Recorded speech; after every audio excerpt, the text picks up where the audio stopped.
Hello everyone, আগামী 18 থেকে 25 September অনুষ্ঠিত হচ্ছে ইয়ামাহা এক্সচেঞ্জ উইক, যেখানে আপনি আপনার পুরাতন বাইকটি এক্সচেঞ্জ করে নিয়ে নিতে পারেন একটি নতুন ইয়ামাহা বাইক। চলতি মাসে ক্যাশব্যাক অফার তো থাকছেই, সেই সাথে নির্দিষ্ট মডেলের উপরে কিন্তু পেয়ে যাচ্ছেন আকর্ষণীয় ক্যাশব্যাক। আপনার পুরাতন বাইকটি এক্সচেঞ্জ করে যদি কি ইয়ামাহা FZX অথবা ইয়ামাহা FZS ভার্সন 2 অথবা ইয়ামাহা সেলেটো 125cc বাইক নিতে চান, তাহলে সেই সাথে পেয়ে যাচ্ছেন এডিশনাল ক্যাশব্যাক 2000 টাকা।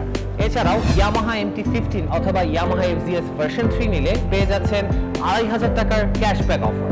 সেই সাথে ইয়ামাহা প্রিমিয়াম সেগমেন্টের যে বাইকগুলো রয়েছে, যেমন ইয়ামাহা R সিরিজ এবং ইয়ামাহা Aerox 155cc, এই বাইকগুলো ক্রয় করলে এক্সচেঞ্জে আপনি ক্যাশব্যাক পেয়ে যাচ্ছেন 6000 টাকা। তাই আর দেরি না করে এক্সচেঞ্জ উইকের এই এক্সাইটিং অফারগুলো উপভোগ করতে এখনই যোগাযোগ করুন আপনার নিকটবর্তী অথরাইজড ইয়ামাহা ডিলার পয়েন্টে। Yes, Yamaha.